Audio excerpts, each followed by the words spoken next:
mga palangga! Welcome back to another vlog.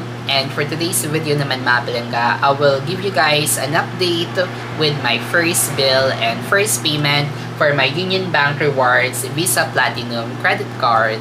So samahan niyo ko mga palangga to explore kung ano nga ba yung mga options natin, how I was able to access my bill or my statement, and ano pa nga ba yung mga options natin on how we can process our payment for our credit card usage. Na-receive ko itong credit card mga palangga noong August 31 at saka inactivate ko na rin siya. And doon sa papel na na-receive ko mga palangga ito, so naka-indicate din dito yung magiging statement date ko. And for me mga palangga, knowing my statement date is the most important thing na kailangan ko talagang malaman. Kasi doon magbe-base kung ano nga ba yung magiging billing period ko, saan nga ba magbe-base yung mga charges ko, ano yung mga dates na magiging coverage niya, and also when I will expect my credit card bill from Union Bank. Sa case ko mga palangga, yung statement date ko is 15th of every month.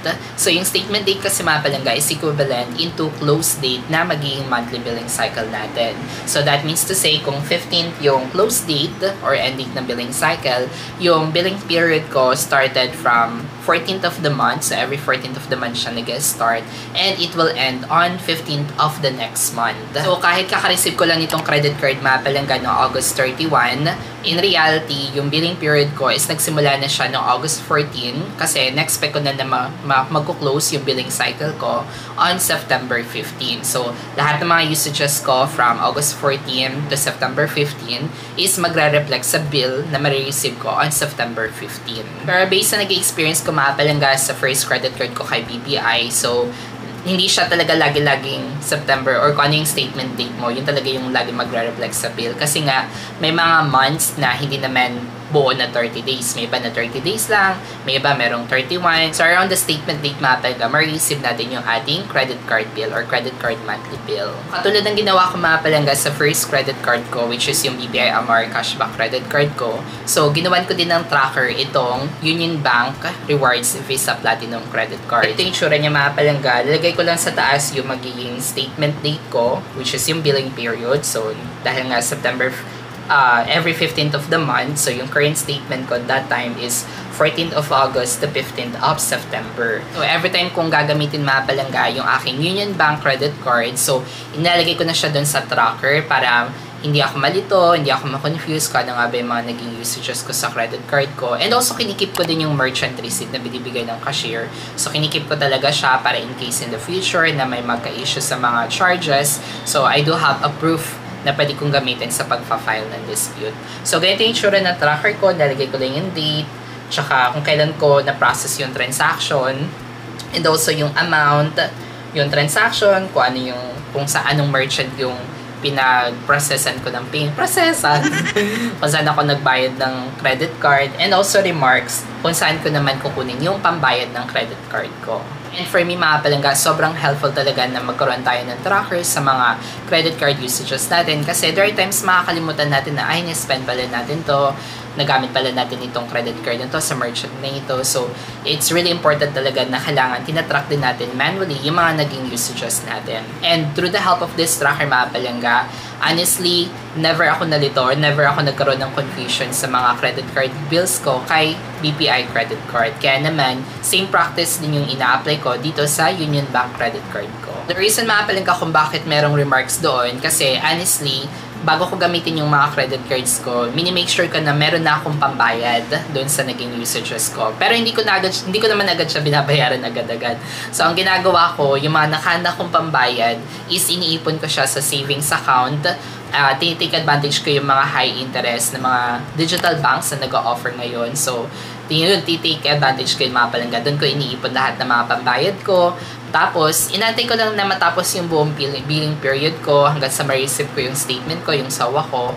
And saka ko siya kukunin yung pera doon sa savings account na yon para pambayad sa mga naging total usages ko. So, dalawa na yung na-take advantage ko. Na-take advantage ko yung interest na nakuha ko doon sa digital savings account dahil nga sa pag-iipon ng pera. Plus, I was able to take advantage din yung naging spending ko of my credit cards, yung mga rewards and also getting points. Pero bago ko siya binabayaran mga palangga yung mga na-receive kong SOA, after I receive my SOA on statement date, minamatch ko talaga siya sa tracker ko kung tama nga ba yung mga charges doon, tama ba yung mga usages na ina-expect ko, tsaka doon sa mga receipt na nakuha ko sa mga merchants. So minamatch ko talaga sila mga palangga para in case na may discrepancies or may issue doon sa mga charges, so I still have time pa para tumawag sa bangko at makapag-file ng dispute if necessary. And kung matching naman siya mga palangga dun sa tracker ko, same naman dun sa na-receive kong SOA, so binabayaran ko na agad siya mga palangga. And it's easy for me to pay the bill right away kasi nga nakahanda na yung pambayad ko. Kinukuha ko na lang siya dun sa savings account na pinagtaguan ko. And then I paid my credit card bill in total amount. And going back naman dito sa aking Union Bank credit card, paano ko nga ba na-access yung first statement ko? So number 1 mga palangga, I was able to access it through the help of Union Bank app or online account. Now I realize mga palangga na sobrang importante talaga na meron tayong access sa ating online account kasi doon natin ma-manage yung ating credit card. Not only that, doon na rin natin makikita kapag available na yung ating monthly bills tuwing statement date natin. So dahil every 15th of the month yung statement date ko mga palangga, so ina-expect ko na on September 15, dun ma-generate yung first bill ko kay Union Bank credit card. Pero dahil lagi ko ding minomonitor yung app ko mga palangga, yung online account, on September 14 pa lang, nakita ko na agad na na-generate na agad yung aking bill for the month of September. So doon sa may statement button mga palangga, when you access your Union Bank app, so makikita nyo doon kung na-generate na ba yung bill or available na ba yung bill nyo mga palangga around your statement date, at na-download ko na rin siya mga palangga. So nakita ko na kung ano yung mga naging usages ko at yung total amount na kailangan kong bayaran with my first bill kay Union Bank credit card. Additional mga palangga, nakareceive din naman ako ng email kay Union Bank ng copy ng aking statement, pero na-receive ko na siya noong September 15. So I guess na may delay talaga kapag ma-receive natin siya sa email. Pero kung may access tayo sa ating online banking, so real-time siya mga palangga, once na available at saka na-generate na siya sa system ni Union Bank, then we can access it real-time or right away dun sa ating mga online account o sa ating Union Bank app. And nakakatawa din mga palangga kasi yung bill na na-download ko dun sa app is looks like parang simplified bill na siya kasi doon na nakalagay yung total usages ko o yung summary ng billing information ko and also yung mga list ng mga transactions na nagamit ko with my Union Bank credit card. Unlike doon naman sa email mga palangga, para siyang detailed. Although almost the same lang naman siya, pero dun sa email is madami siyang mga pages.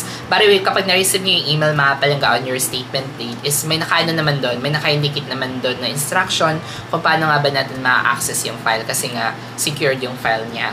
And once na na-access natin mga palangga, so madami siyang pages unlike dun sa madadownload natin sa app. So dun sa email, naka-indicate pa dun kung anong pa ba yung mga charges and also mga fees ni Union Bank.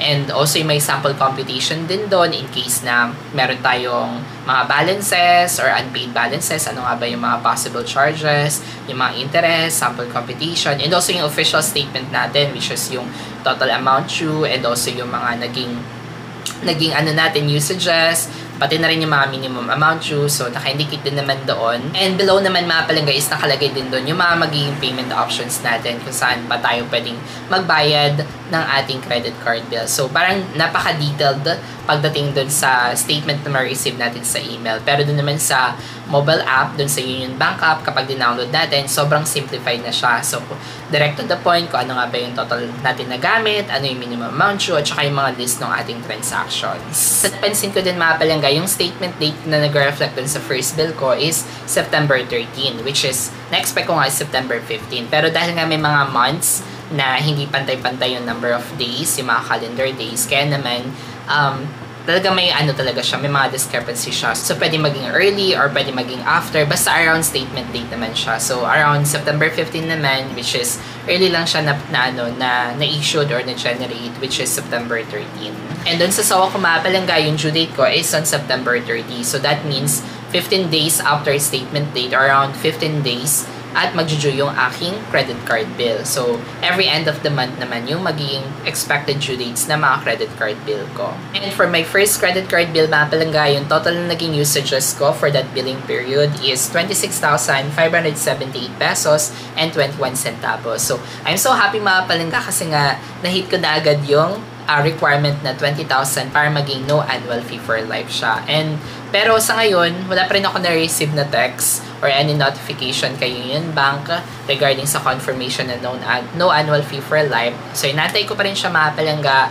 So, antayin ko pa rin siya and then gagawin ko siya ng vlog sa mga next videos natin once I receive the notification para magkaroon din kayo na idea kung kailan nyo nga ba may expect ma-receive yung notification at kung ano nga ba yung mga eligible purchases or eligible spending pagdating sa no annual fee for life. So, gawin natin siya ng vlog sa mga next videos natin. Right after validating my first bill, mga palangga kay Union Bank, tama naman lahat ng mga usages. So, binayaran ko na rin siya mga palangga. So, I also made my first payment using the Union Bank app. And for me mga palangga, sobrang naging smooth lang yung naging experience ko with my first payment. Dahil meron ako existing account kay Union Bank, which is yung UMID ATM Pay card ko. So, ang ginawa ko mga palangga, nag-transfer lang ako ng pera from the digital savings account na kung saan ko pinag-upunan yung mga pambayad ko into my Union Bank accounts or Union Bank savings account. So, in-instant transfer ko lang siya. And then, after nung maging available na yung pera dun sa Union Bank savings account ko, so I just hit the pay button directly dun sa app. And then, it gives me the option to select yung current statement ko, which is yung total amount ng statement ko. And also, it gives me the option to use yung savings account na nakalink dun sa app to complete and process my payment. And nakakatawa lang mga palangga kasi after submitting my payment, real-time agad siya nag-reflect dun sa app. At kung wala naman tayong savings account kay Union Bank, it's okay kasi pwede naman tayo gumamit ng iba mga third-party payment processor like GCash or Maya or other processor. So, pwede naman natin silang gamitin. Ang search lang natin sa builder is Union Bank of the Philippines or Union Bank credit card. And then, hingin lang yung ating credit card number. So, enter lang natin yung ating credit card number at ano pa yung mga details na hihingi ng processor na yun. And then, that's it. Pwede naman natin yung pa-process yung ating payment. However, it might takes only 3 to 5 business days or 3 to 5 banking days bago mag-post yung payment na yun sa system ni Union Bank. Kaya, be sure talaga na bigyan natin siya ng allotted time, especially kapag gagamit tayo ng mga ibang payment processor.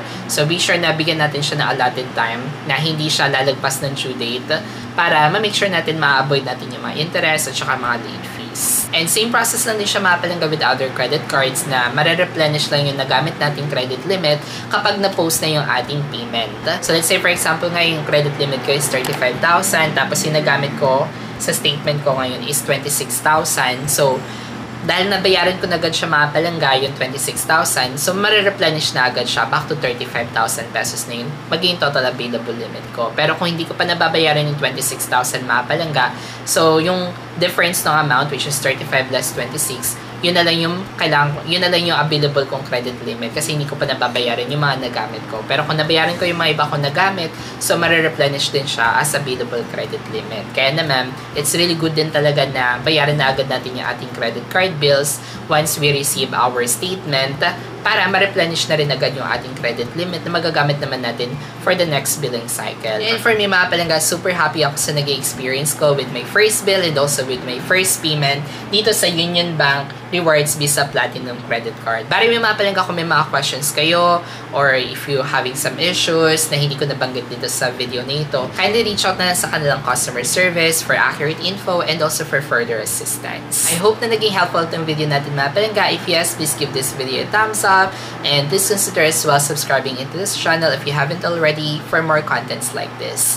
Again, this is JP and thank you so much for watching. Always remember to be kind to yourself and to others. See you guys in our next vlog. Bye!